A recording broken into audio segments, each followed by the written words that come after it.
it is I, your humble host, Bill Hatch III, coming to you live from the palatial studios of Bald Spots Productions here in the beautiful city of Irvine, California. Joining me this evening from a more than acceptable safe social distance are my guests for the evening, Kim Lengling and Doug Lawrence. How you doing? Awesome. Yep, doing great. So, Kim, you're in Pennsylvania? I am in Pennsylvania, so I think I'm the latest one up here tonight with you guys. And then Doug, you're somewhere in the wilds of Canada, right? Yeah, I'm out there someplace. So I'm in Regina, Saskatchewan, Canada, and this is probably going to end up being past my bedtime. Yeah, you were saying a moment ago that you all don't do the time change. No, Saskatchewan never has as long as I've been around, and that's a long time. But yeah, we don't change our time. So right now it's 8 o'clock our time, and so that would be 2 hours ahead Eastern. An hour behind us would be Pacific. So yeah, it gets to be quite the juggling act. And then if you throw in the internationals on top of it all, then it's worse. Well, at least you don't have the half-hour time difference. No, we won't No, go there. No, we here in California actually voted a few years ago to eliminate the time change. But we still have it because our wonderful politicians can't decide which time to stick with.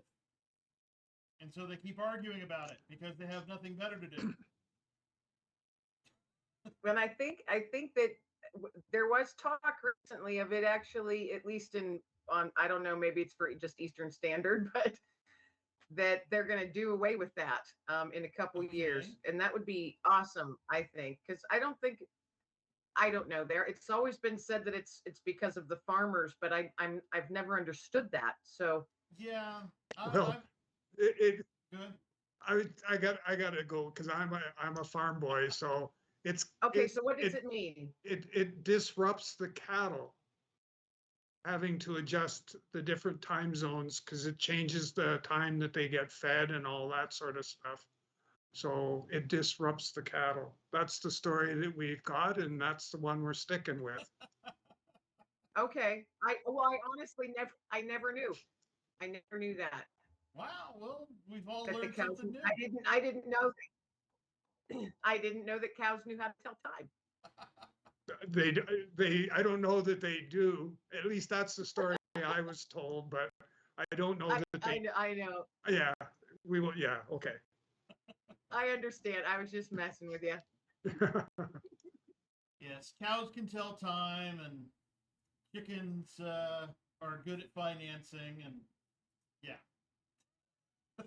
No, my dog knows what time it is, so I believe it with the cows.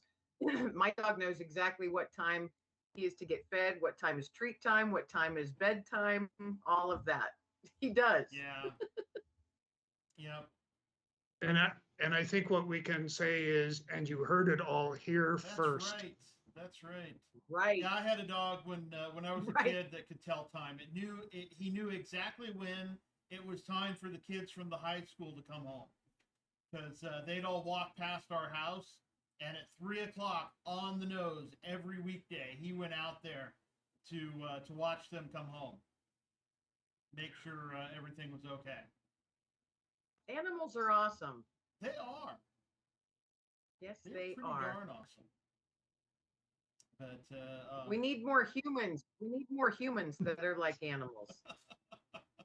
Instead of being like animals. That unconditional love and companionship, and they look out for each other, and just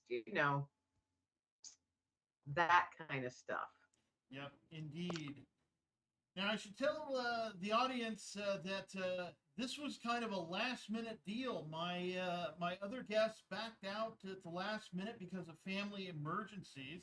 And so I had to scramble to find somebody to fill in the time slot. And you, Kim, you and Doug happened to be available, and so it was a happy happenstance that we got Yes. a fellow drinker of copious amounts of coffee. That's right. Copious amounts. Copious amounts. Right.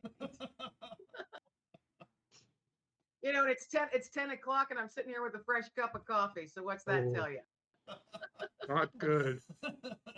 Not- The sleepy time will not come fast. It never does. No, God, never No, does. that's true. I'm a night owl. Yeah. I'm a night owl. I'm a morning, and so yeah. Well, Doug, you I'm were both. If there's such a thing, I am both. I am a morning person because I'm up very early and I'm up late. I don't sleep. exist on much sleep. I like sleep. Sleep is good. It's- Hmm. Yeah, I like sleep. I like naps. Naps are good. Naps are good too. I Yes. took one myself this afternoon. There's Awesome. a nice chair in the office that I can lean back in and snore away. I call it a power snooze. Yep. I call those Yep. power snoozes. Yes, indeed. They're awesome. Now, Doug, you are a retired Mountie. That's correct. That's awesome. Okay. Well, I've never had a Royal Mounted Canadian police officer in my on my show before, so it's always awesome to have new stuff. That's good. Yeah. What was I, 25 years? So Wow. yeah, lots of different experiences. I was stationed up in the Northwest Territories, and I was in places 2 or 3 times where I was there by myself. I had no other, just a one-person show, so Wow. to speak, and you learned to deal with things so that you could stay alive. Wow, that's How is it? How is it? What's it like to be a mounted police officer? Because I've often wondered, because you're on a horse, if something happens, you have to chase somebody down, or what do you do when someone comes after you when you're on a horse? Well, so if we're doing, if we, okay, I'll start all over again. If we were doing a show on myths, that would be one of them, is that the entire time that I was in the forest. I was gonna ask. Well, So I don't even understand. I don't understand.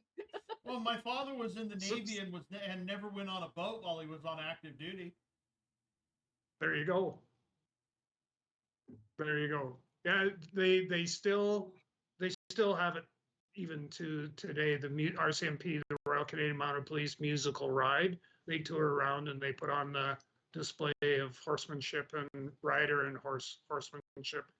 But when I went into training in 1974, the horses used to be part of training, and then in I think about 1968, 69-ish, they made a decision to keep the horses, but purely from a show perspective. So they would cart them all over the place, and they would go through the musical ride maneuvers. Ironically, what's interesting is that the formations and everything that they do with the horses, they also have people do that in person. So you would, part of your graduation ceremony would be to put on a drill display on foot, similar to what you would get if we would have been on horseback.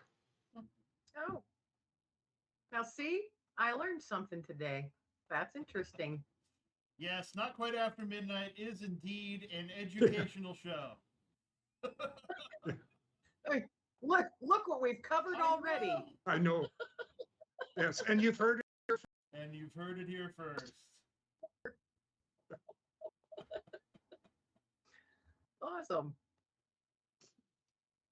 Now let's see. Now I ask a question when people sign up for the show. What is it you want to talk about that has nothing to do with what you do, with what you're promoting? And Doug, you talked about grief and mental health.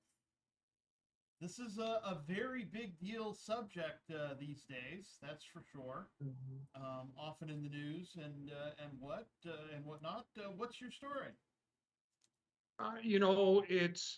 It is something that I'm starting to work on a little bit, but actually probably more than a little bit. But my story is it's sort of twofold. So it's RCMP / post-traumatic stress / married / my wife gets cancer / she passes away, and I then start to I know I need to start to better understand what are these feelings that I'm having and why am I having them, and what coping skills and that kind of place is going to help me get through all of that. So,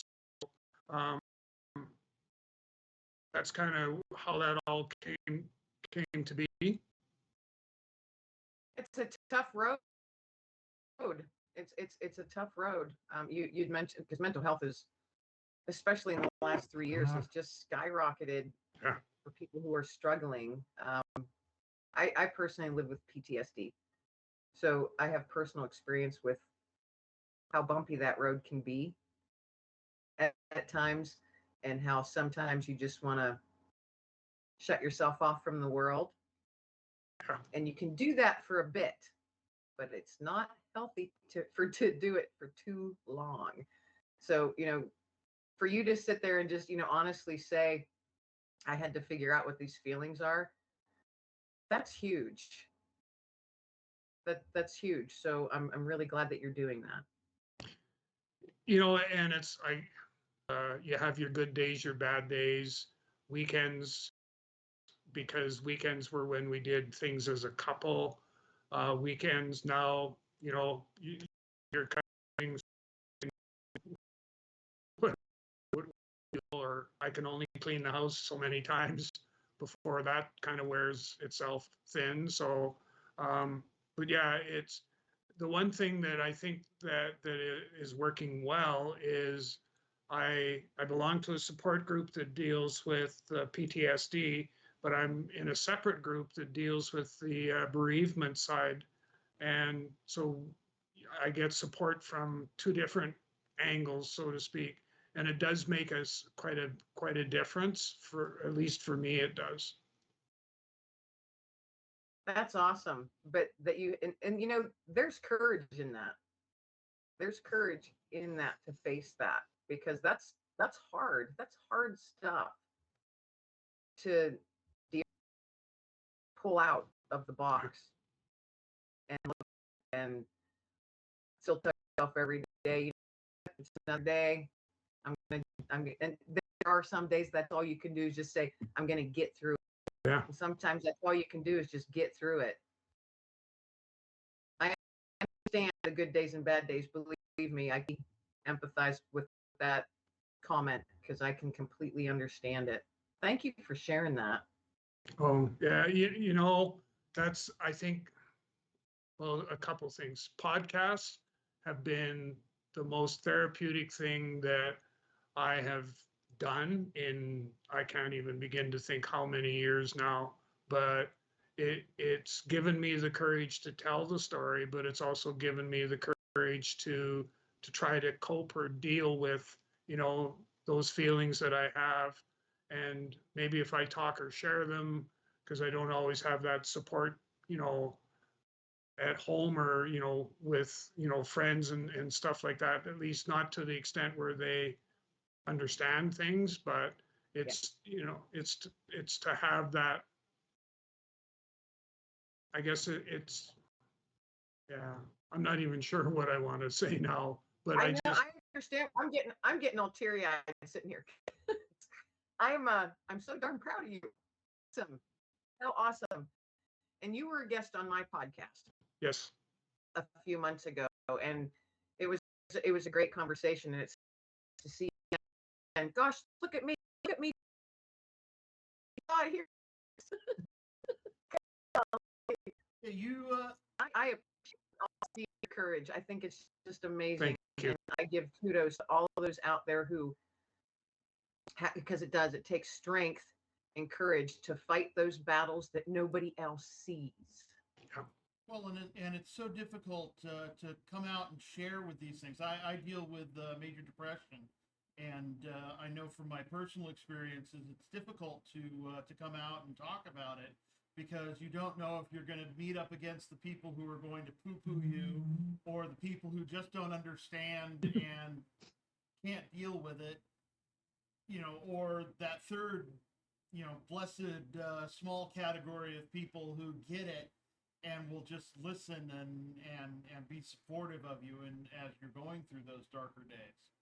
And it's definitely difficult to find those supportive communities. Have you found, either one of you, have you found that at times family toughest ones to deal with that don't understand you? Sometimes, um, especially if you haven't, if you went a long time without revealing what's going on inside, and it takes them a while to get used to the real, the if you will, real you, and be able to understand that you're not exactly who they thought you were. Right. How about you, I Doug? think a lot of, at least for me, I know for myself, I had it shoved down for 15 years. And when it exploded out, because that's what it did, it exploded out just because other stuff in line, it just triggered this explosion. People didn't know, they didn't understand, what's wrong. You're one of the strongest women we know, Kim. Just get over it. Oh, And I did have that said to me several times over the years. It happened so long ago. Just, why aren't you past it? Why haven't you just gotten over it? And it takes at times an awful lot of me to just bite my tongue and say, look at them and say, they're not speaking from a place of knowledge. And they might be dealing with their own stuff and they're afraid to face it as well. yeah. I think we'd all be surprised the number of people that have got issues that they're dealing with that are trying to keep it quashed down. And because we've created a society where if you tell somebody that I have mental health challenges or issues, you must be crazy. And so, you're not somebody that I want to be around because you're crazy. So, yeah.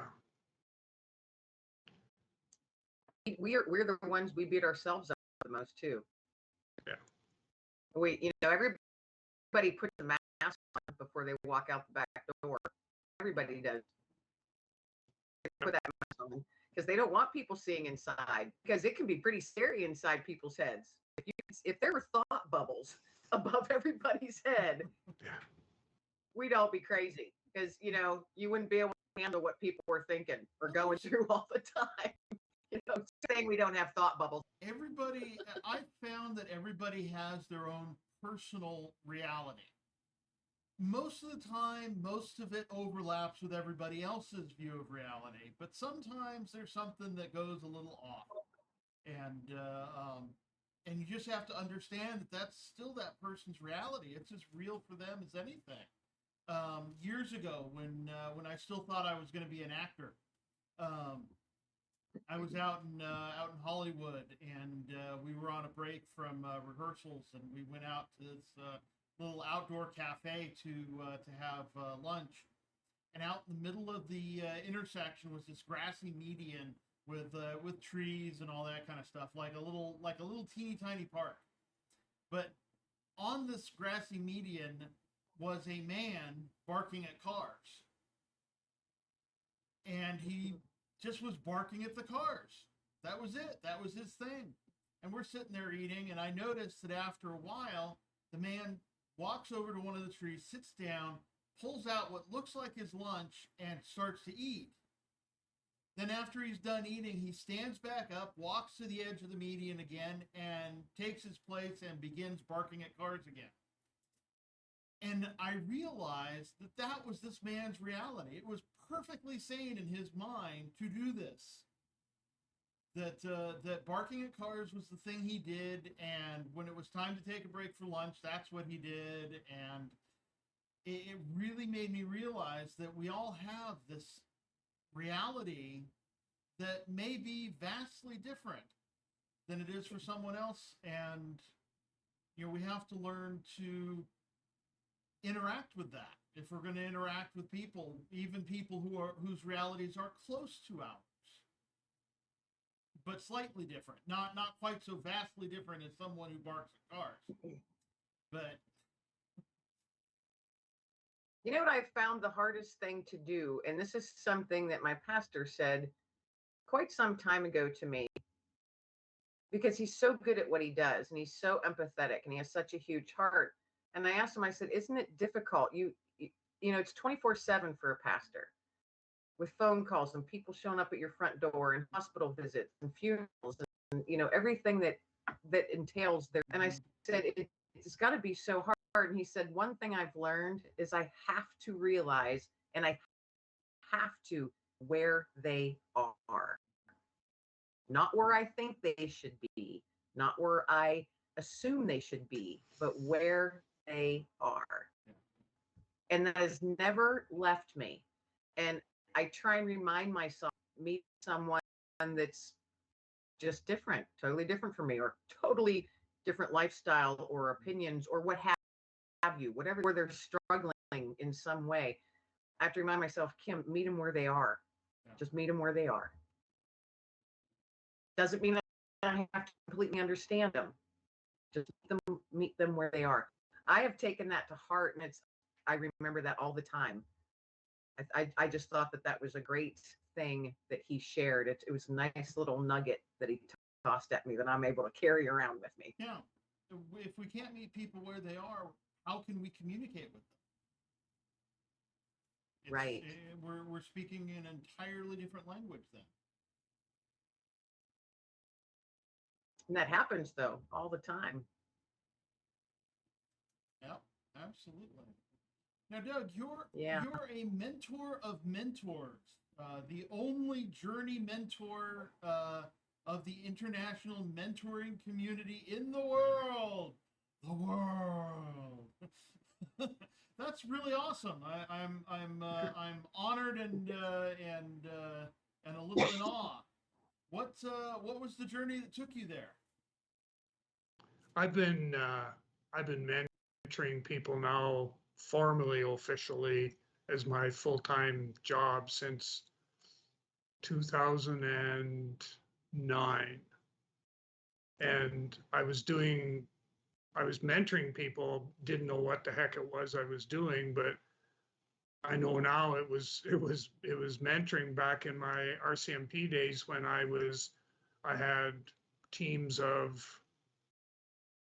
80 to 140 that worked with me, and then I went from there to the private sector and ended up, or actually into another phase of government, and ended up working with 160 different individuals. And I was using mentoring techniques back then, but just didn't know what the heck they were until I was actually job coaching university or college students. And what ended up happening was I helped them, do the cover letter resume thing, do the whole job coaching thing. And then 3-4 months later, they'd come to me and they'd say, this happened in the workplace and I don't know how to deal with it.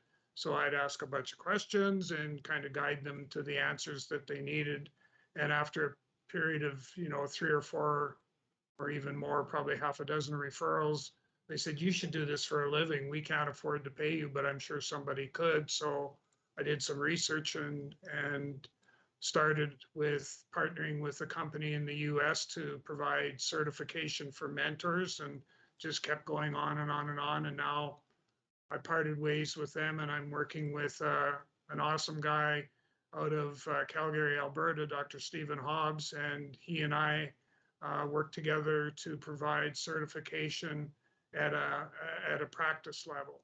So we've gone from a knowledge level to a competence level to now we're at a practice level where what we're sort of saying or seeing is that mentoring can be a practice. I have my own practice of how I go about delivering mentoring and all of that, all of which is in alignment with the standards that we developed for the international mentoring community. So yeah, I'm working with entrepreneurs that are in the Caribbean. I'm kind of touching base with people kind of all over the world, and I'm learning from them just as much as they think they're learning from me. That's pretty awesome. Now, my day job is as a leadership development coach. I do ethical leadership. I'm actually gearing up to start doing masterminds and whatnot. How does being a mentor differ from being a coach, or is it just a different aspect of the same thing? There's similarities. I know that, and you can, if you were to Google, that's one thing you could probably do it one day is just sit down and Google the differences between coaching and mentoring, and it's millions and millions of articles that will come up that yeah.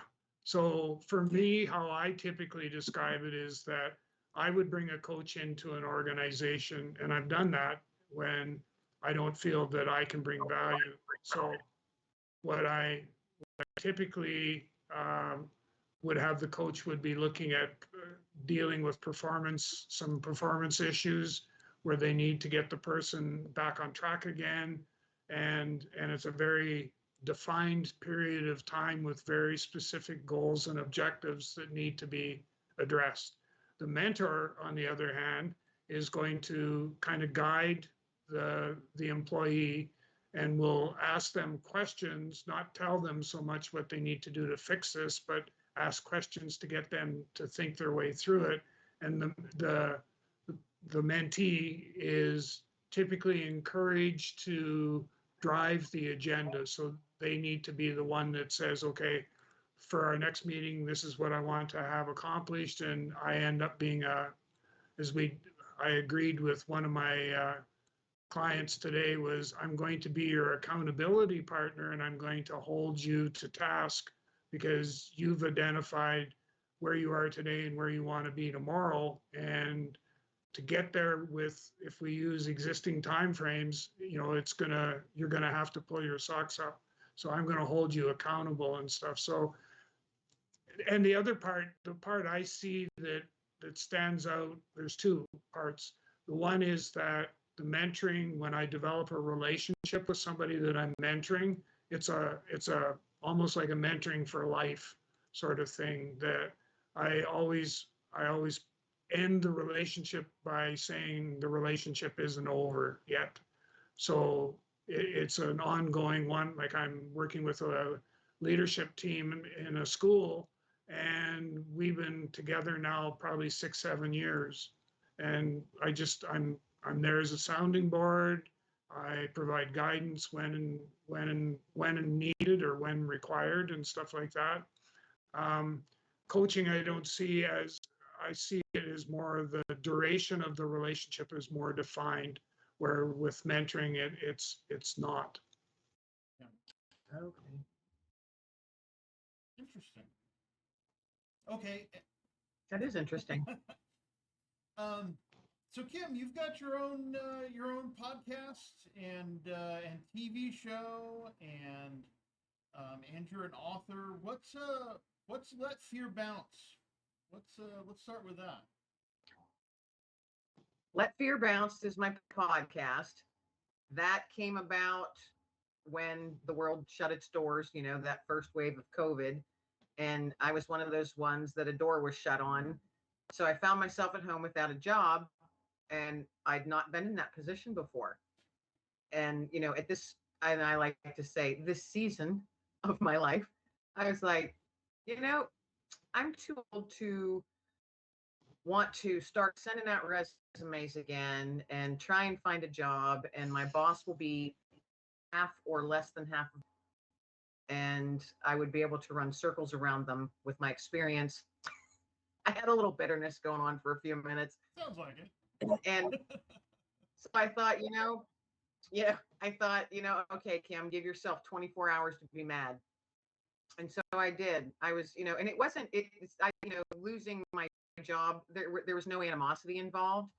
I understood what was going on. I wasn't angry at my bosses or the owners or anything like that. It's just the world was seemingly collapsing at that time. It was just, an odd, but there was still a little anger in there because I'm like, oh, what am I going to do? At this age, I've got this and this, the doors are closed everywhere. So I said, Kim, you know what? Give yourself 24 hours to be angry. And I did for a day. I was really angry.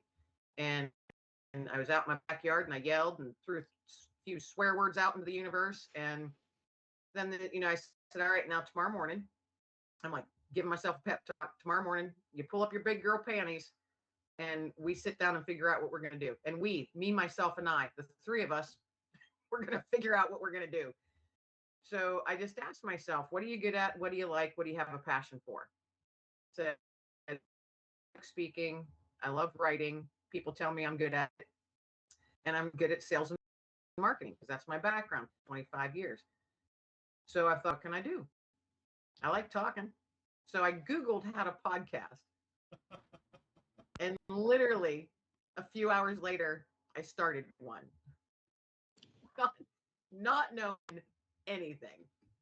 And I'm like, but I'm just going to do it. And if it doesn't work, fine, but I'm just going to do it. So I was sitting there thinking, all right, what do I want to call it? What's going to catch people's attention? And at that time, I'm sitting there going, what's prevalent? And I went, fear. Fear is prevalent right now. It is floating everywhere. You can't turn around, watch TV, listen to radio, talk to someone on the street without recognizing that there's fear everywhere.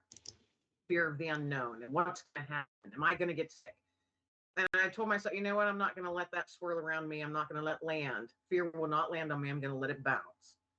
And when I said that out loud to myself, I'm like, oh, that might be a pretty cool name for a podcast. Let fear bounce. So that's where the name came from. And I just started asking people to come on that I knew. And then I started asking people that I had met through networking on virtual because the world turned, come and hang out with me for a half hour, chit chat for, half hour on this new thing I'm doing, Let Fear Bounce, and that's how it started. And now I just reached 140 episodes. Nice. It's been a fun ride. Wow. I haven't quite gotten to 140 episodes yet, but the story's not too dissimilar. Started the show. I belong to a networking group called Music Network One that combines musicians and business owners. And so when I decided to start the podcast, I started interviewing musicians. And now I'm not. That's cool. That's fun. Cool. And it just kind of developed from there. But that's awesome. Let Fear Bounce is great. Do you focus on that as a topic, or is that just the name and you just do, you just interview people? Or it's not the main focus, but it comes up just naturally in conversation because everybody has a fear, everyone, and it doesn't matter that person, that's their fear. So you're meeting them where they're at. That's another example. You meet those people where they're at. But people might be sharing, fears of, similar, those types of things that happen in life, and that can cause fear. Me losing my job, that actually, even though I'm one that's, there's not a whole lot that makes me fearful, I realized that anxiety that was indeed fear was mixed in with it. What am I going to do? And everybody that I've talked to that's been on my show, they share something like that. And without fail, we just start chatting because I don't go by an agenda. and I don't go by a list of questions or anything. We literally just start talking, and so often, more often than not, at the end of it, the recording will stop and we'll chit chat afterwards. And I guess we'll be like, wow, that went a totally different direction, sharing that, so it's just, getting people to open up and be honest. And I think that if the more people hear that honesty coming from people, maybe that'll give them the nudge Mm-hmm. to be a little more open and address some things that, at least it'll get them thinking, and hopefully it'll be a benefit down the road. Yeah, hopefully. No, that's really cool. And then the TV show, The Right Stuff, the author's voice. Yeah, that came about. I was asked to actually be on someone's podcast. They were my guest. And then they said, well, hey, I've got a podcast too. I'd love to have you as a guest. And so I was their guest. And afterwards, we're chit chatting. And this lovely lady, she said, I just became a part of this new television network that they're building this, and they're looking for dynamic hosts.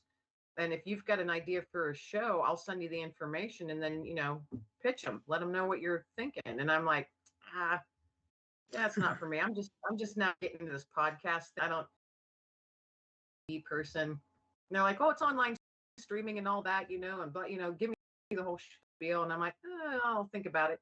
So I did for a couple of days. And then I was sitting there thinking, I had that same thing going around. I'm like, why wouldn't you try it, Kim? Are you going to let fear land on you because you don't think that you'd be good enough, or that you can't do it? I'm like, oh, Kim, follow your own advice. Let fear bounce. So I reached out, did my little pitch, and they said, we love the idea. And The Right Stuff, it's WRITE. So it's literally only authors on my show. I wanted to give authors like myself a platform where they could share their journey, why they write, how they started writing, the genres that they write in, how their journey started, all of that.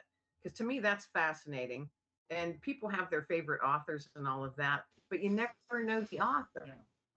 You just get that blurb Right. on the back of the book, Mm-hmm. On the back cover blurb. And so that's what my guests do. And I've got people that have literally just started writing. They don't have anything published, or they're, USA Today or New York Times bestselling authors, award-winning authors of all different genres. That's the coolest thing that I have found is I'm talking to, because I write nonfiction. A lot of my stuff I write is faith-based, and that's published currently. And so the folks that I talk to, I'm talking to people that have written other nonfiction and true to life stories, but then I have horror and sci-fi and paranormal and the supernatural and all this other stuff. And it's even a comic book author. And I'm just fascinated. So I'm like, where do you come up with these ideas and these scenes for these horror shows? I'm like, what's it like in your head? Yeah, totally. So it's been fascinating, and it's been so fun. I've been on the podcast and on The Right Stuff, but I'm really enjoying just providing a platform for authors to get their words out there and their books out there. And since it's on TV, people get to see them, so you get more of you just get to know the author, the one behind the words. And that's what I wanted to do. And I'm working on it. It's a work in progress. I've got 8 episodes up that are out there now, out there in the digital world, different platforms. So it's been fun. It's been a fun ride. Something I never anticipated ever doing, but it was one of those doors that cracked open. Yeah. And I just peeked through and went, oh, that could be an opportunity. Let's open this up just a little more, So that's what I did. Toes in the water, and next thing you know, you're swimming. That's right. I might be not a good swimmer some days, but I can doggy paddle really fast. There you go. As long as you remember that people float. Yes. Sometimes. So Yeah. if you can flip yourself, you can get on your back. Yes. I had an aunt who had MS, and she was in a wheelchair, and she's the one who taught me how to swim. Wow. And she had no use of her legs. Hmm. Amazing woman. I remember that. That's one of my main memories from when I was a little kiddo. And we were at the ocean, and she was crawling out there, and we're like, "What are you doing?" I was very frightened for her. She's like, "We're gonna swim. Come on, come out with me." And my mom's going, "I don't think so." And my aunt's going, "Yes, we're gonna swim." And she took us out there, and we were way over our heads, and she taught us how to float on our backs and swim. It's a cool memory. Oh, So, Yeah. yeah. that's pretty awesome. Mhm. Okay. And then there was something else that I saw on your website, Doug, on talentc.ca. What is a culture assessment? Okay. So typically the culture assessment is done to determine the mentor readiness of an organization. So I go into the organization with asking only 2 questions to sort of get a sense or a feel of what's going on in the organization. The first question is, can you describe your culture in the organization in 3 words or less? And the second one is, if you could change any 5 things in the company today, one of which cannot be firing somebody, what would they be?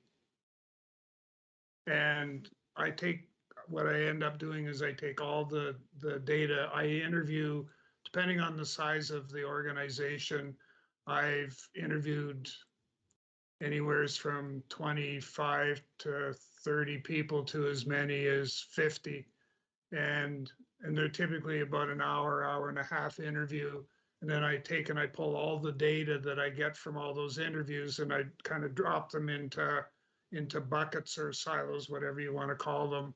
And from that, I can get a pretty good feeling or a sense of what the organization is like, and where there may be some places that we could suggest some changes that could be made. Like one, for example, the one organization I did a culture assessment that we ended up recommending that they put most of the staff through crucial conversation training, because they shied away from, if they had to have this conversation and it was a crucial one, they would shy away from it because they weren't comfortable doing so, or they were afraid of what the outcomes might be. And so this training provides them the tools that they need to have those. And a lot of times when you have supervisor and employee, you have a lot of those conversations that are crucial. And this way here, there comes back to your topic of fear. I don't need to have, or to be afraid to have the conversation, because I've been given the tools to do so. So at the end of the day, the results are typically rolled up, and I present a game plan to them on what they need to do in order to get the organization mentor ready. And so I've done a number of those. I've had one where there was not much that I could recommend, that it was pretty rock solid, the culture. And we actually went ahead and started to put into place the steps that they would need to put a mentoring program in place. Awesome. That is awesome. Yeah. And it seems that the fear plays a large role in a lot of parts of our lives. Yeah. And, Yes. Whether we acknowledge it or not. Yeah. But of course, courage is not the absence of fear. It is the acting in the face of fear.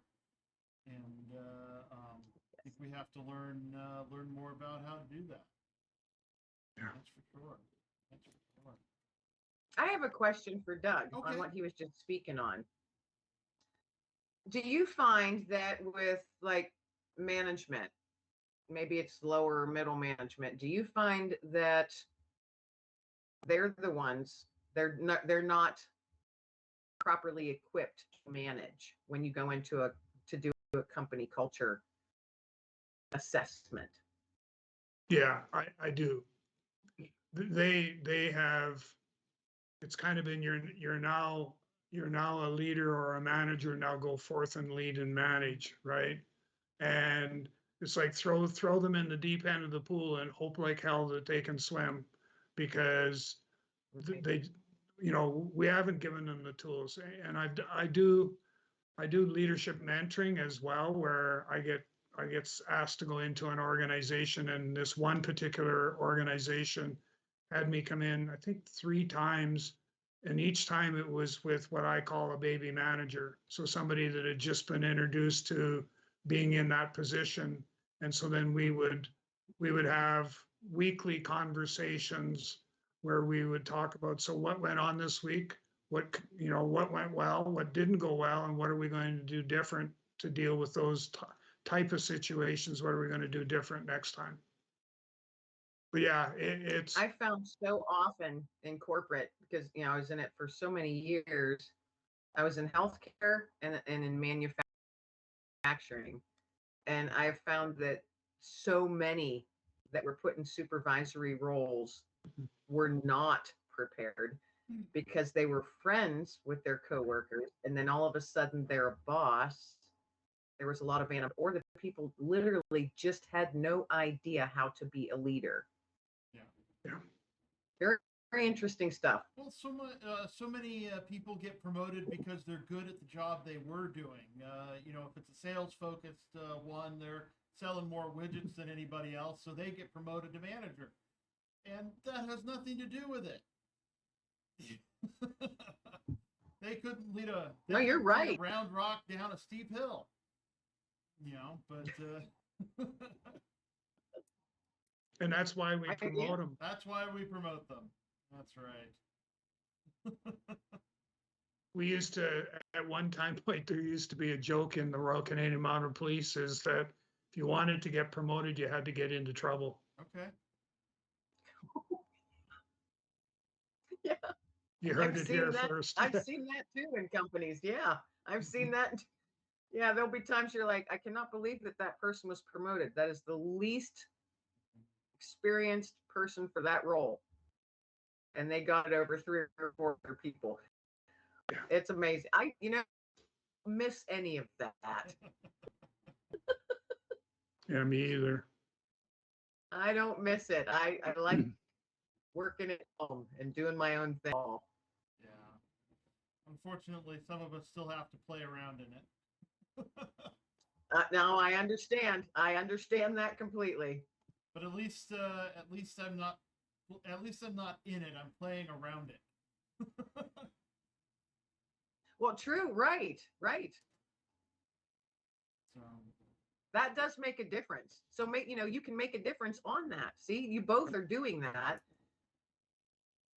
Planting those seeds for the younger generation to, buck up. Yeah. Yeah, because Awesome. when I think somebody had asked me the question here just the last couple of days about my vision for the rest of the year and all that sort of stuff, and it was something like utilizing the gift of mentoring to make the world a better place to be, one person and one organization at a time.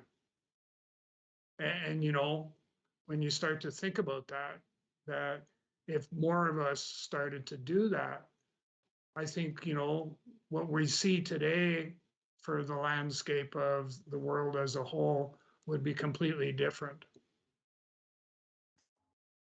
Yes. absolutely. Yeah. So Kim, when's the next writing contest start? I saw that on your website and it says the contest is closed. Yes. Well, I tried to do another one, and I only had 2 people that were interested. And the first time I did it, I just tossed it out there because I was bored. I'm like, let me throw out there and do a contest. I had all kinds of people enter. And then I did it again like 4 or 5 months later and only 2 people. And I was like so I just kind of set that aside for now. I was surprised by that. Yeah, that only 2 people. 'Cause it's free, and it's fun. And it was only 500 Yeah. words, I think. You can bang out 500 words. You'd think. At least I think so. Yeah. Were you gonna say something, Doug? Well, I was just in a. Was- I'm currently in a contest that started. There's 3 rounds, and it started with the written round, and it went with votes that you get like public. And I made it through that round. Then the second video, so you expounded upon what you wrote, but only it was audio only, and you're judged on, how you told the story and how the sound was and all of that, the technical aspects. I actually made it through that round and I made it to the finals. Yes. Nice. Yeah. So that's kind of cool. And then the final round is going to be in October, and that's to do your story live, Wow. online, live. Okay. Mhm. So people can see you, and you're going to be judged on the lighting and the sound and how you share your story, what type of public speaker you are. And so that's kind of fun, and that was, it's a little nerve wracking, and I never expected to make it through the first 2 rounds, but I did. And I was like, woohoo. So now I just have to, get myself geared up to do it live. But do you guys do any of that? Anything like that? Do you enter contests or anything like that? I haven't. No, I haven't. At least not in a long time. Trying to remember. Well, you should. Let's make up our own. Okay. We'll make up our own. Yeah. Okay. I have no idea. We could come up with something between the 3 of us. So I can feel the fear kicking in already.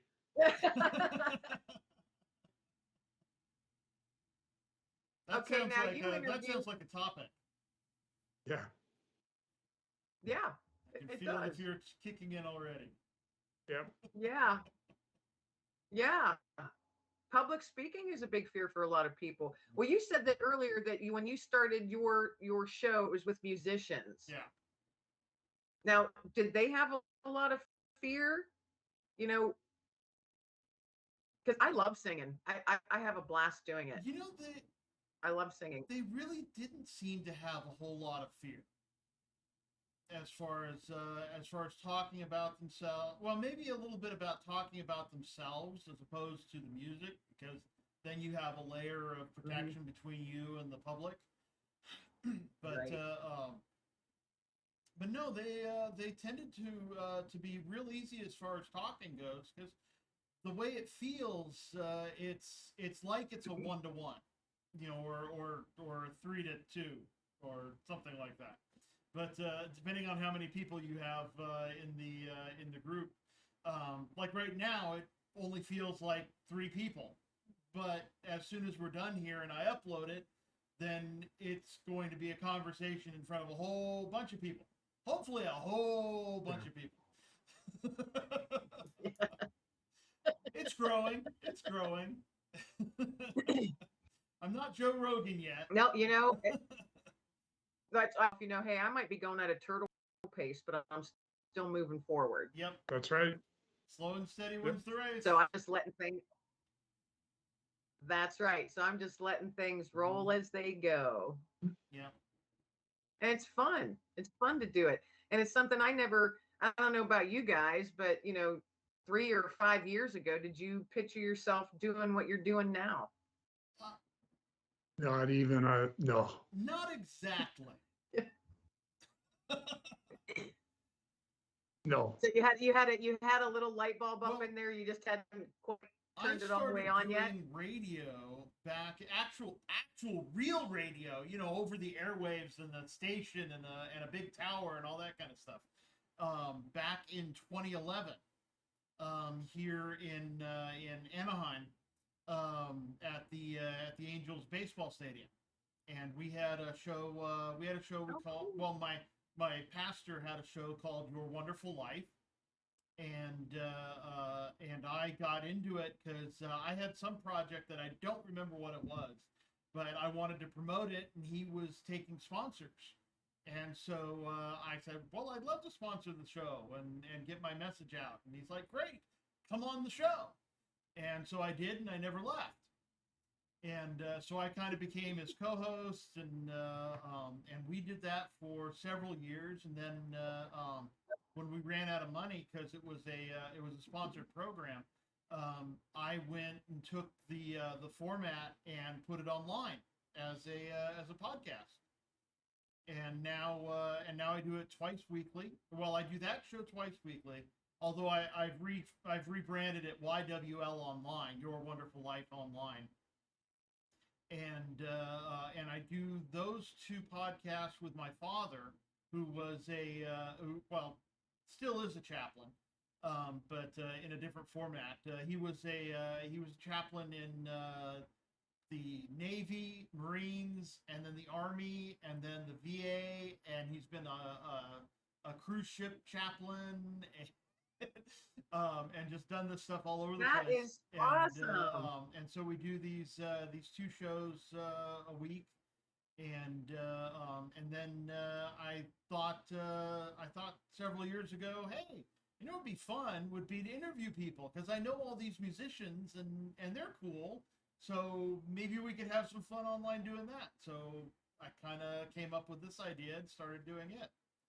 And so now I do I guess you could say I technically do 5 podcasts a week, because I do. I'm in charge of the multimedia for my church, and so I put on the service, the Sunday school and Sunday morning services, and if you count those as 2 podcasts, but I don't actually do anything with those podcasts. I just put them online.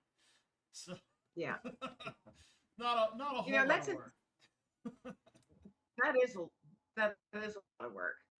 I know what the folks at my church do to get what it takes to get that out online every Sunday. It is a lot of work. You're selling yourself short. I like how you mentioned that you started out radio, and just as you were talking about, I too have been and still am a co-host on a radio show, actually over the airwaves with a tower and all of that. Probably about 11 years ago, and it too is a sponsored show, and it's once a week. It's called Voices for Vets, and I was asked, because I'm a veteran, and I was asked to be a guest on the one week. They're like, hey, we're going to start this new segment. Would you be a guest and come on and talk about some issues that veterans are facing? I said, sure, because I'm very, very involved in the veteran community where I live and have been for well over 25 years. So I'm kind of known in my local area as the troop lady. And so I went on, and myself and the co-host who has, full-time job at the radio station, we just clicked, and we're both complete dorks and had each other laughing and just being really, goofy. And he said the next week, he's like, let's do this again next week. My boss liked it. We had callers, calling in saying, hey, who's this lady? And that was really fun. You guys had us laughing. And so 11 years later, we're still doing it once a week, Voices for Vets. And we talk about veteran stuff and issues that are serious, and then events that are going on. And at the end of the episode, his question is, okay, Kim, you always leave us with a word of the day to advance our vocabulary. And so I come up with a word every week, and I try and find the most random word. And that has been the part of the show that people remember the most, is the random word. We missed the word of the day last Thursday. But it's so fun. It's so fun. And I think that probably really built the foundation for when it wasn't so hard for me to want to say, I think I want to do a podcast. You know what I mean? It's just fun. It's fun. Radio is fun to me. Yeah, it was a lot of fun. I love doing it out of Angel Stadium too, because we had because there was always something going on, and the people were all, we're all into the team, and you could tell when the team was doing well, everybody was happy and bouncy, and when they weren't doing so well, people were like a little less so. A little But less. we'd come in with our positive message, and people would cheer up a bit. But yeah, that was fun. I miss the station. It is a different feel. It is a different Yeah. feel, but it is fun. And it's the first time I was in the grocery store, just chit chatting with the checkout lady, as I'm checking my stuff out, and someone behind me said, "Are you the lady from the radio?" And I turned around and I went, "What show are you talking about?" And they said, "Voices for Vets, nice Thursdays at 8:35 that I am." And they're like, "We recognized your voice." And I got such a big kick out of that. I was so tickled by that. I was giggling all the way home. I'm like, oh my goodness, they recognized my voice from the radio. Yep. That was fun. Yeah, it's pretty cool to get recognized. If you could see the back of my head, you might recognize me from television. But Yeah. my claim to fame is being in an episode of Sister Sister, but you can only see the back of my head, and so I have a very recognizable bald spot. So It's a start. it's a start. Just It's a claim start. it. Claim That's it and right. claim it. That's Yep. right. No, I actually did do a television show for a while. I anchored and co-anchored a local news magazine out in Chino, California, which was primarily about local news and the prep sports. Which was why I got replaced by the father of a prep sport athlete, because they thought that they would reach more people if they had him do it. So I ended up losing that spot. But that was a lot of fun. I got recognized once at the Costco.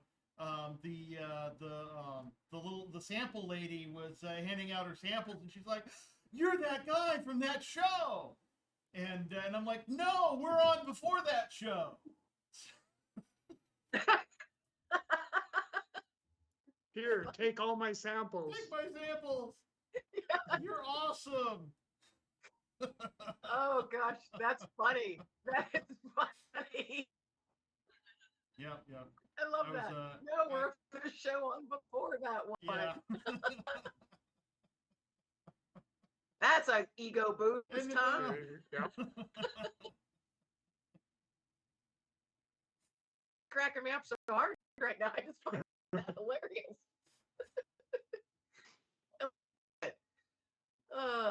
Life is fun times, isn't So, it? Doug, when are you going to do your podcast? Exactly. One day. One day. From Regina, One day. Saskatchewan. Yeah, that's just fun to say. Regina, Saskatchewan. Saskatchewan. Yep, from the Saskatchewan. bald prairie where you can see your dog for miles as they run away from the house.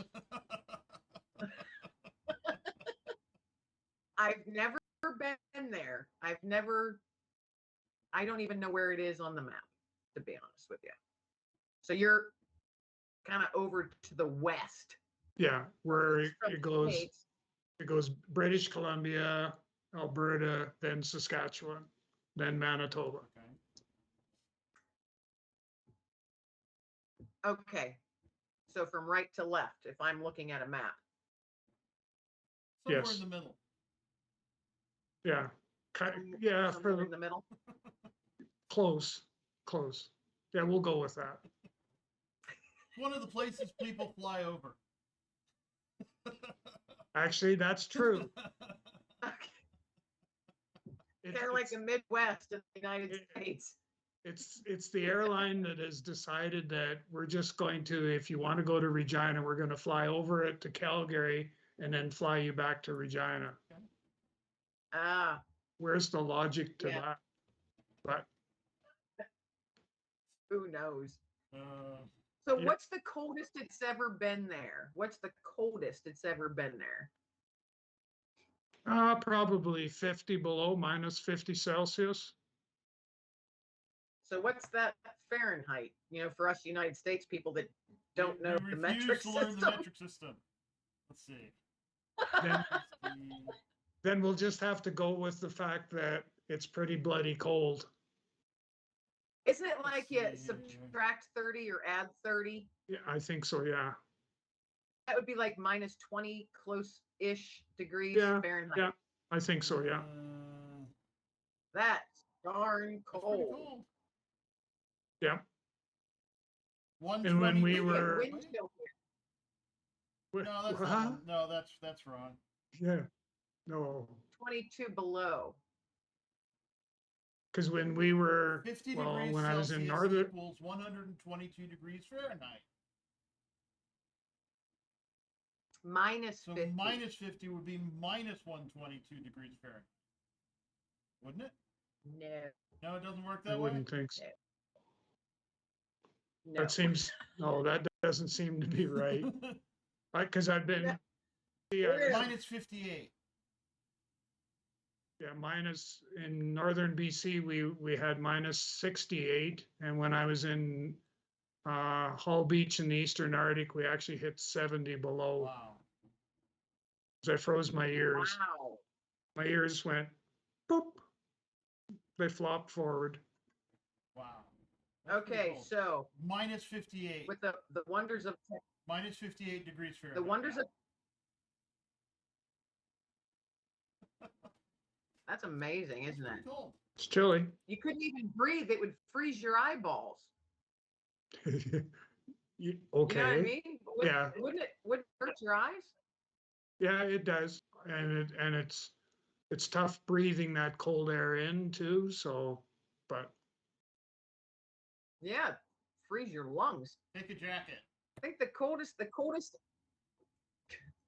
I remember it ever getting here where I live in Pennsylvania, my little slice of it, was minus 14 Fahrenheit. a Chinook. That was cold. I mean, that was, pipes freezing. And then with wind chill, it was like minus 36 with wind chill. People's tires froze. Wow. Yeah. Yeah. Yeah, that was Out here it's cold if it gets into the 60s. That's like open up. That's open up the doors and windows and throw on a tank top. Yeah. We're actually in a heat advisory right now through the weekend, and I'm not too far from the beach, so it tends to stay a little cooler here, but it was still in the 90s today. So here. That's pretty warm. And the inland areas got into the triple digits, and they were talking about Death Valley maybe hitting a record. The hottest it's ever been in the world was in Death Valley, and it was 134 degrees Fahrenheit.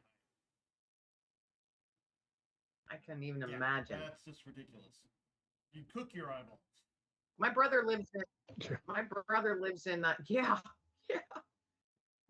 lives in Los Angeles and regularly 110 there. Yeah.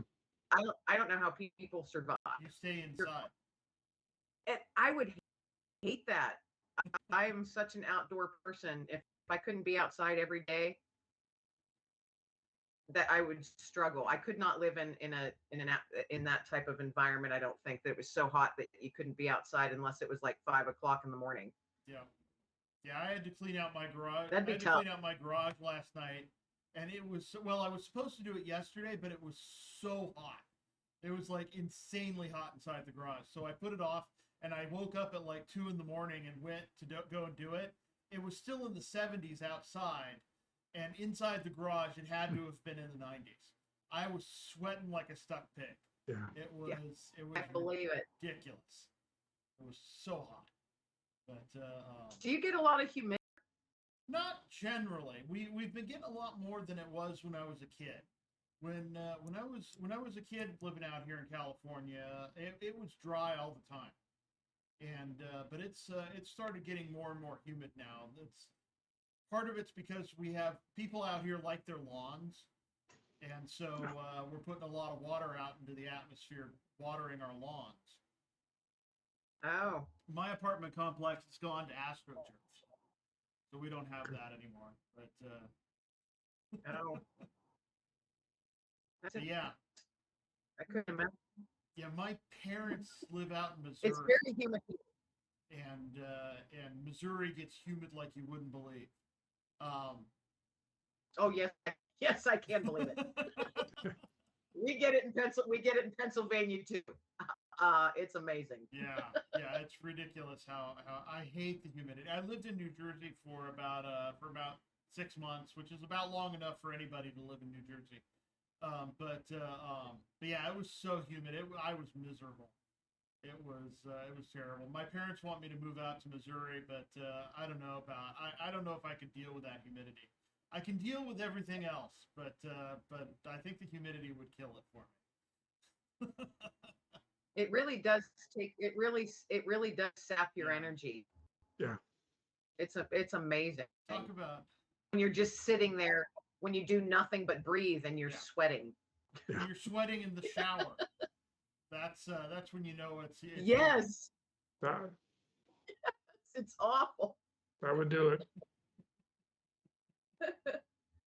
You don't have much humidity in Saskatchewan? No, it's actually not too bad that way. Just Yeah, we're actually going through. We've got what do they call them?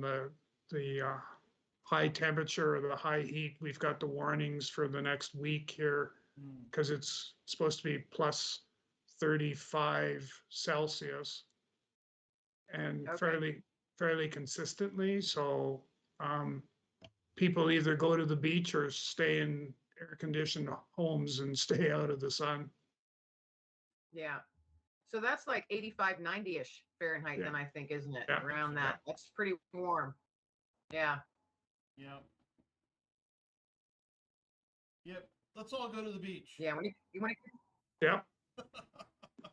I'm kind of landlocked. I have to drive at least an hour to get to a beach, which it would be Lake Erie.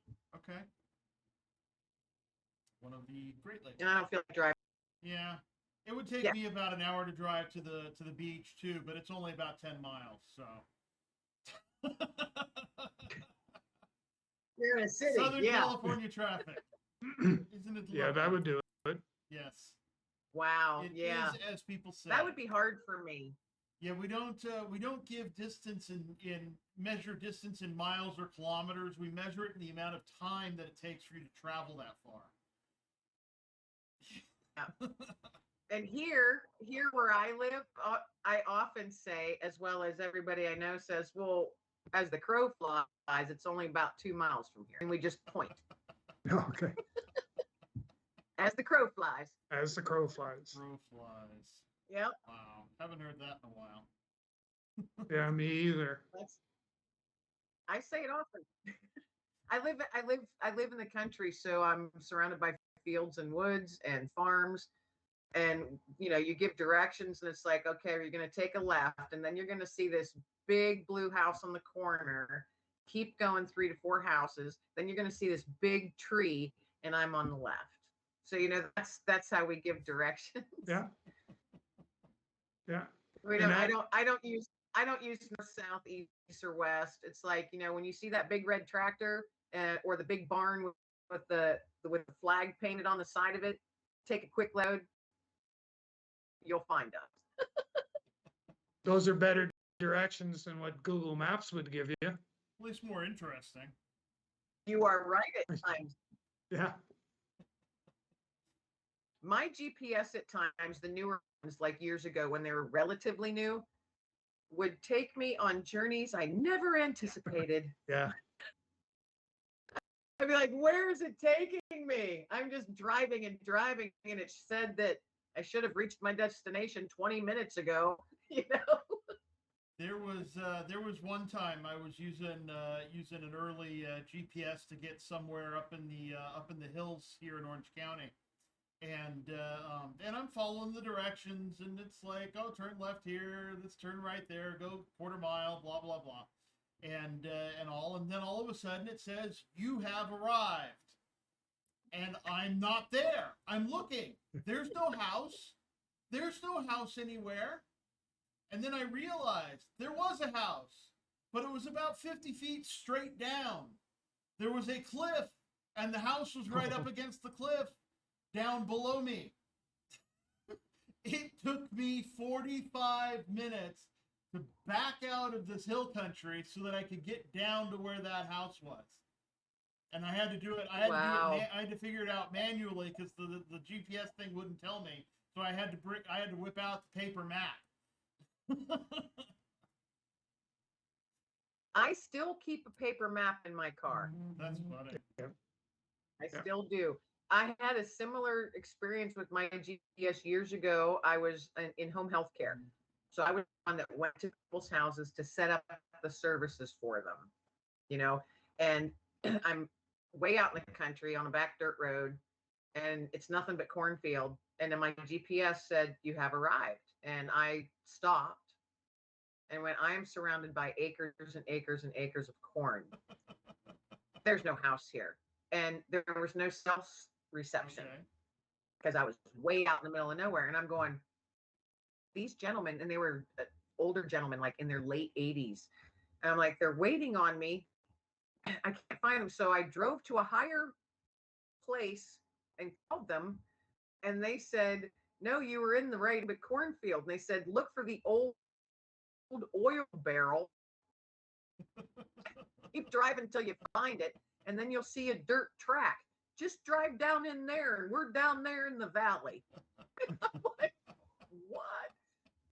I went back like 5 miles, saw an old oil barrel like that I hadn't seen before because it's, covered by trees and brush.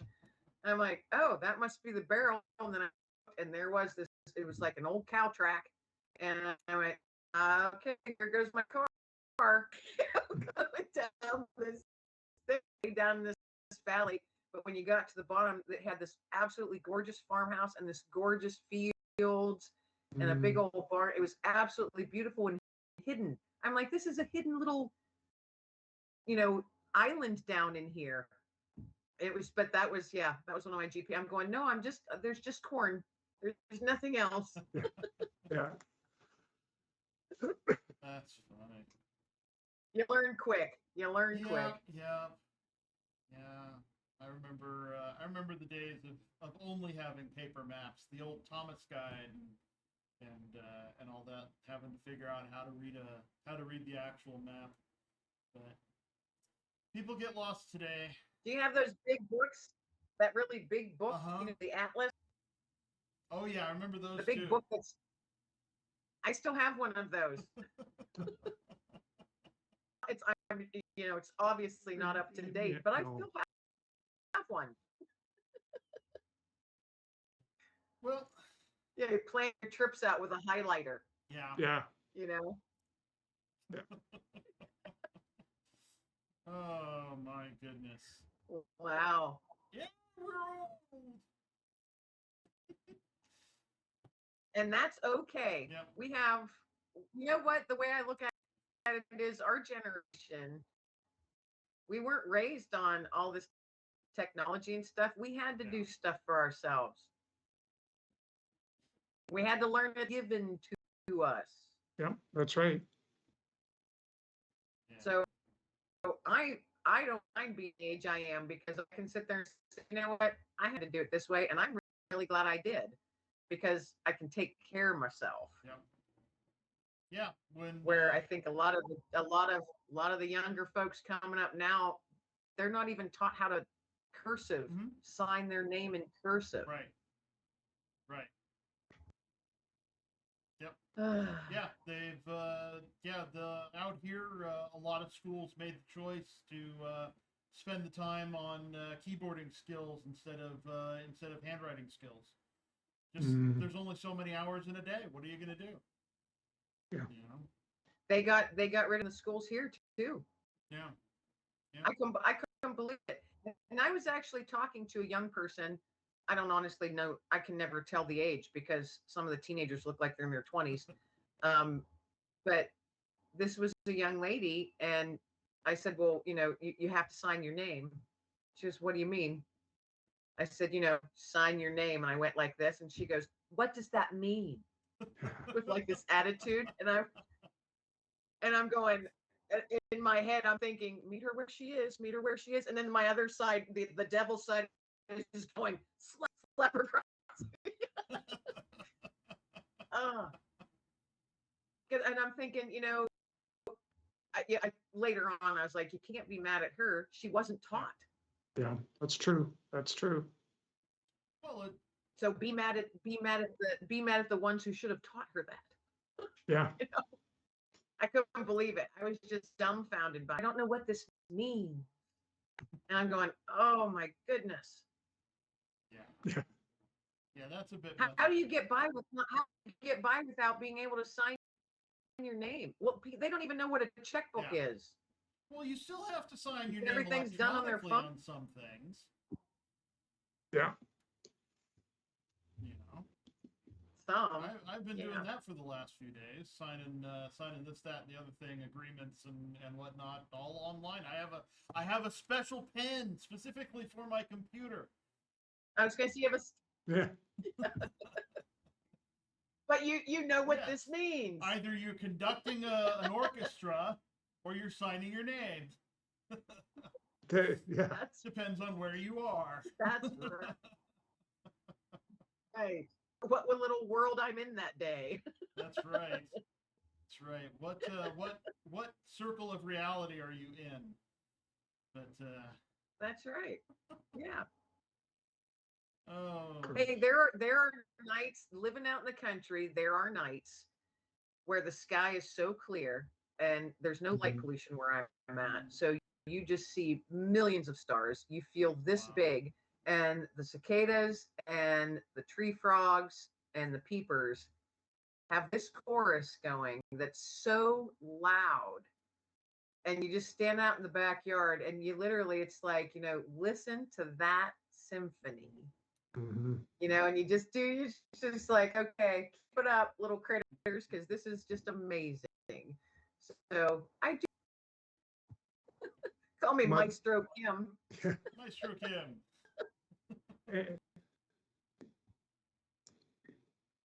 Yeah. No, I won't. No.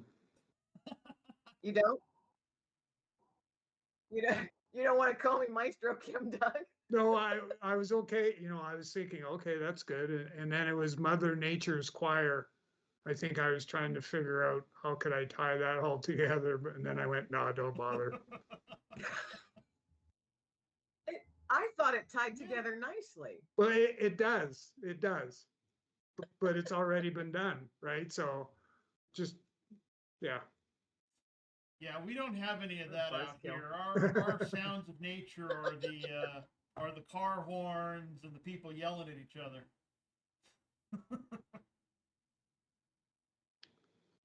Yeah. I don't think I would thrive in a city.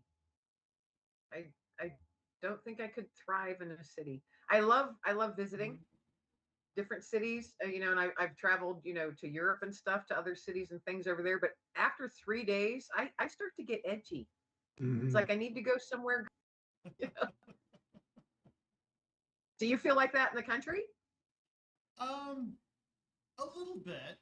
It's more the lack of density of people. I like meeting people. And generally speaking, that's one of the other things that would bother me about moving to Missouri is the population density is so much lower. It's there are fewer people to meet, and while I when I visited, the people I have met have been very very gracious and friendly, but yeah, there's something about being around so many people and so many different kinds of people. It's like if I don't like the group of people I'm currently surrounded by, I can drive a couple miles and be surrounded by a completely different group of people. Yeah, the diversity of it. And I love food, so being able to go from drive from Vietnamese to Persian to Korean is something else. Yeah, we don't have that where I'm at. Probably not. Yeah. So what's it like where you're at, Doug? Like the population in that? since I know nothing about Saskatchewan. Regina is about 200 and some odd thousand. Oh, that's a good size. So that's not, big.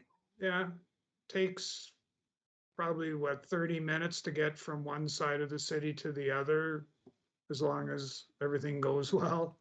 And then it's been known to be the fast food capital here in Canada anyhow. So lots of fast food restaurants, they pop up, and then the next thing you know, you drive down the street 2 months later and they're gone. So Oh, yeah, they take no prisoners.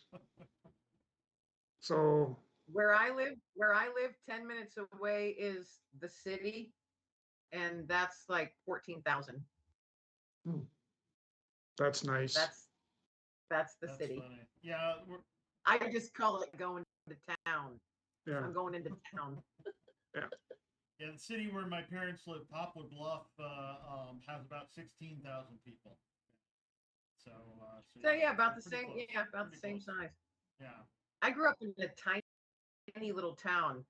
The town I grew up in just had 1,200 people. It's just one stoplight, 2 blocks. Had to widen the road to put the stripe down the middle. Yes. There was 72 people in my graduating class in high school. I can beat that. There were 9 people in my graduating class. 9. Yeah, I actually homeschooled, but we were technically a satellite campus of a school out of Corona. My dad was doing temporary active duty, so we were driving around all over the place, living in a travel trailer. And when I graduated high school, we came back out to California, and I walked with all of 8 other people whom I had never met.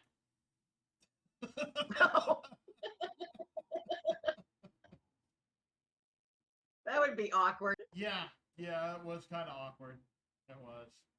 I think there was 32 of us. Oh wow, even smaller. Okay. Yeah. Well, smaller than mine anyway. And back then they were starting to close schools down, so they were pulling from multiple regional areas and stuff. So because we used to have to ride the school bus, I think it was 18 miles to get to when I went to high school. So my grade 10, 11, and 12, when I wasn't sneaking off to go and help take the crop off, it was about an 18-mile trip by bus. That's a long bus trip. Yep. It is indeed. Wow. I walked to school. I literally lived in the little town I lived in. Our grade school, junior high, and high school were all boom, boom, boom, right together. So entire school career from kindergarten to senior year, I just walked across the road. Nice. And there it was. Yeah. That's funny. I'm glad that I grew up in a small town like that. It drove you crazy. Everybody knew you and everybody knew your business and they were in your business. But looking back now, I'm glad that I grew up in that type of atmosphere. Yeah, I have to say pretty similar. I'm glad for the experiences I had growing up. Homeschooling and not getting a lot of the usual high school kinds of things like proms and homecoming and that kind of stuff. But there was a trade-off in that we got to go places and see things. So like instead of sitting in a classroom opening a book to talk about history, we were there. We were in the places. It's like, okay, this is Gettysburg. Right. This is Shiloh. This is,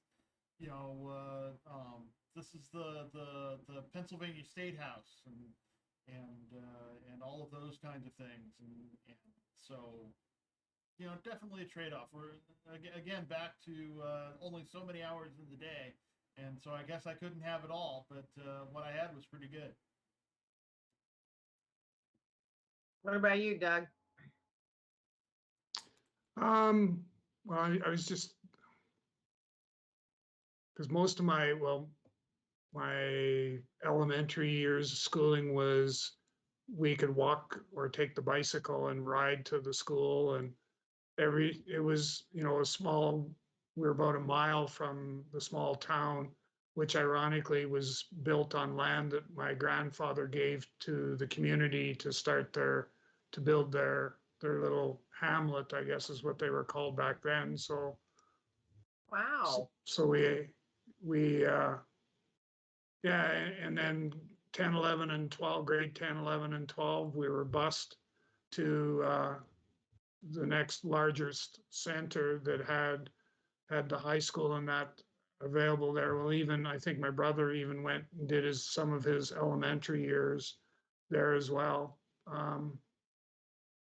So yeah, so it was a good experience. So when you were talking about both of you were talking about your radio experience, I actually in my grade 11 and 12 years, I used to go on weekends and I would drive, I think it was an hour drive to the nearest radio station, and I would go in and I would tape my own radio show, and I would leave the tape at the general manager's door to his office, and I would go back up the next week and on the weekend, and he'd have made a bunch of notes of things he would like me to do differently or try. And then sometimes I would stay overnight and spend most of the evening with one of the disc jockeys that was on the air and maybe answer the phone or do stuff like that, but just get the exposure to it. Because that was my, when I grow up, I'm going to be a radio announcer. And then that's when we kind of took a slight turn to the right or the left and ended up getting into law enforcement. Wow. What a neat experience, though. How cool. Yeah. That's a neat experience. Okay, did either one of you guys, because now that you were taught, you said you'd leave a tape. I'm assuming cassette tape? No? No, the big reel. Oh, reels. Oh, Yeah. so you were really doing it. Okay. Yeah. I thought you. I remember. I thought you were going to say, "Oh my God, you're really old." No, She wasn't no, gonna I wasn't going say to say that. She was thinking. No, Real. no. I remember when I got my first tape recorder. I was so excited. And we got blank tapes. And my brother, who was 4 years older than I, and we were still very young. We were not even teenagers yet, I don't think. And we went on the sidewalk and set the tape recorder on the sidewalk, this little microphone, and we would press record. And as the cars would go by, we would pretend it was at a car race. And then when you played it back, it sounded like you were at a car, the vroom, that sound. And we just thought that having a tape recorder is amazing. And our little microphone, we were walking around singing songs and making up like stupid commercials. My brother would always make up little jingles to um, anything. He would just make them up, like about peppermint patties and stuff Wow. like that. And it was hilarious. But I was some of the best times with your tape recorder, taping stuff and rewinding, and when it would get tangled, you'd have to get your pencil out and put it in there and reel it back in, and tape your favorite songs off the radio. You put your tape recorder in front of the radio. Yeah, I remember doing that. Oh my, I had a lot of those. Yeah. That's funny. Yeah. I actually missed that. That was fun. Okay, I have a question for you guys. It's Okay. completely random. Have you ever, or do you still sit in front of a fan and sing into it? I have, No. but I don't anymore. I have, and I do.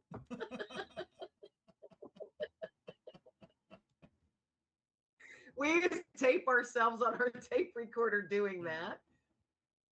And then when my daughter was little, I did with her, and she would just giggle and giggle. We would just get the giggle fits.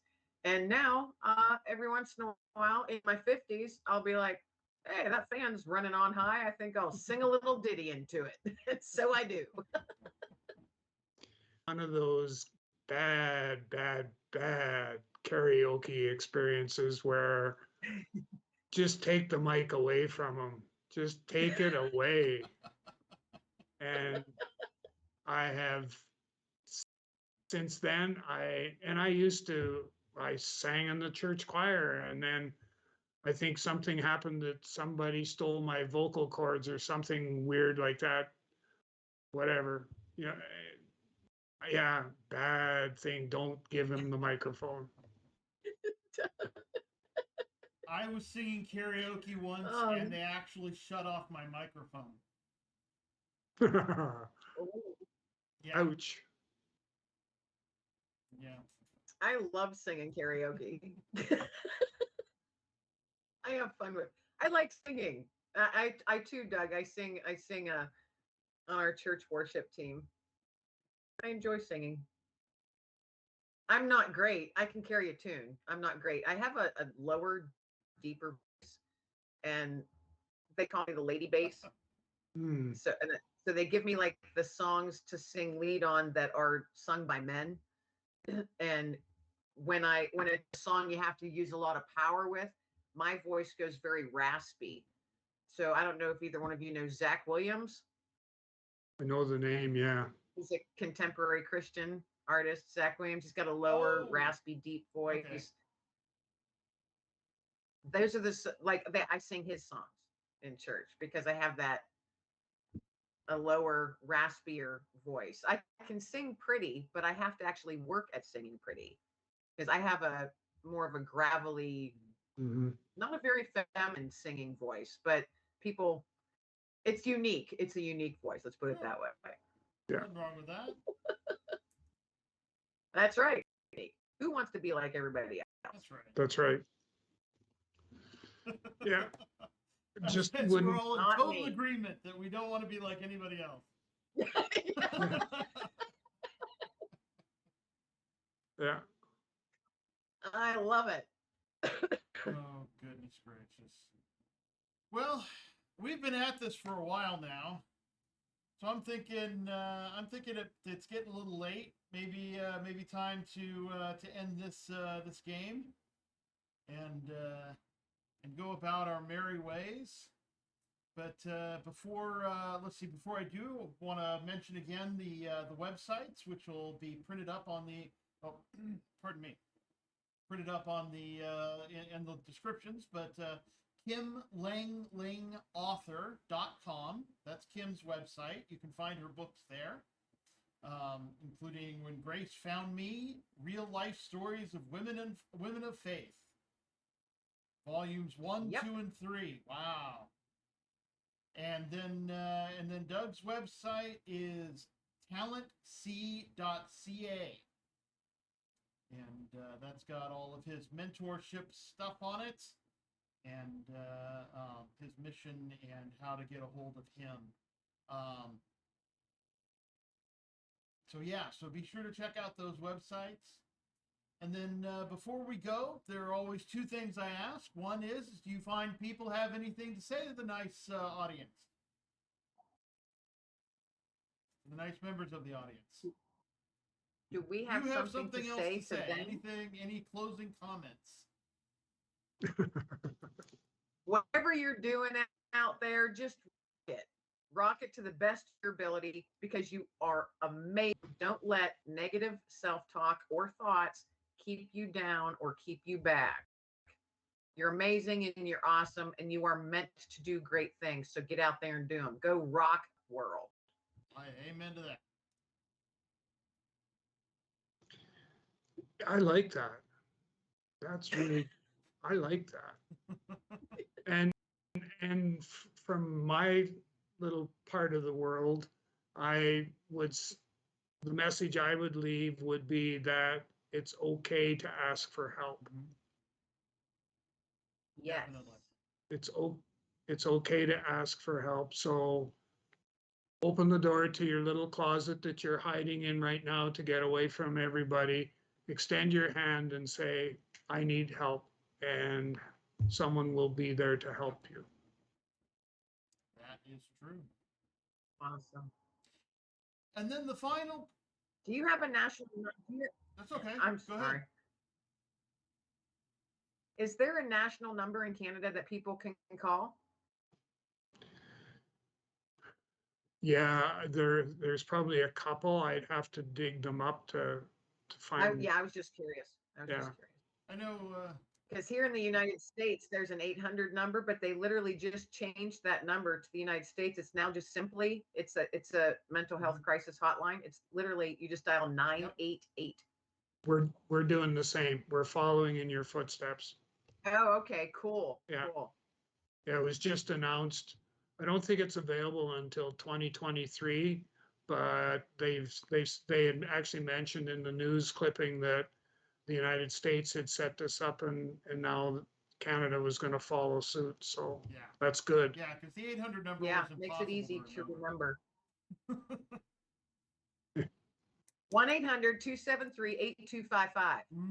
Miss Show Off. Oh, yeah. What the heck?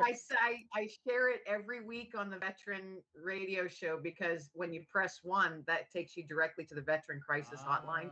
So I literally share that every week, year after year. So that's why it's ingrained in my head. But now it's 988. 988. That's right. Easier to remember. Yep. Yes. Most days. Now the final question. I asked this of all of my guests. Consider a hot dog in a bun. Is it a sandwich?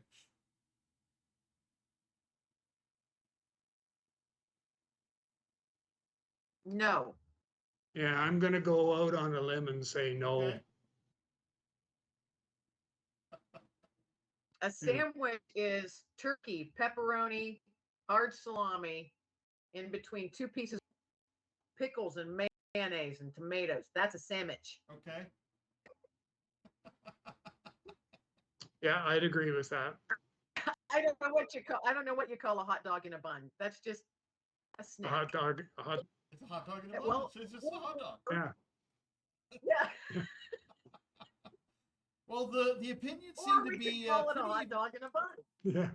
the opinions seem to be pretty evenly split as far as whether or not it's a sandwich. And there are people who have long and involved reasonings as to why it's one or the other answer. And I've seen bands get into arguments over it and dissolve. So apparently it's the question of the ages. So.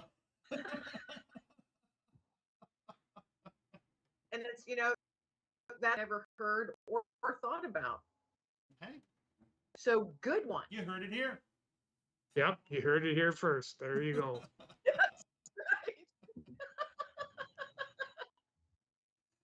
All right. Well, good night, and thank you so much for being on the show. It's been an absolute pleasure. Thank you Yeah, for this the was opportunity. fun. This was great. Fun. Yeah, I'm glad you enjoyed it. it was great. All right. Well, I'll let you guys go, and I will do the closing credits.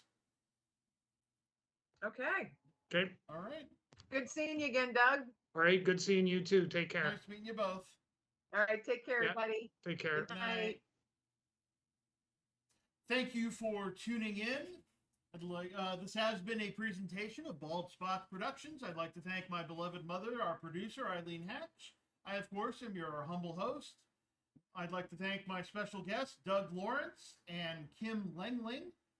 And if you feel so led, head over to Patreon and support the show over at Bald Spots Pro. And we'd certainly be happy about that. Don't miss YWL Online. New episodes Tuesdays and Saturdays. You can find it on Facebook and all the major podcasting platforms.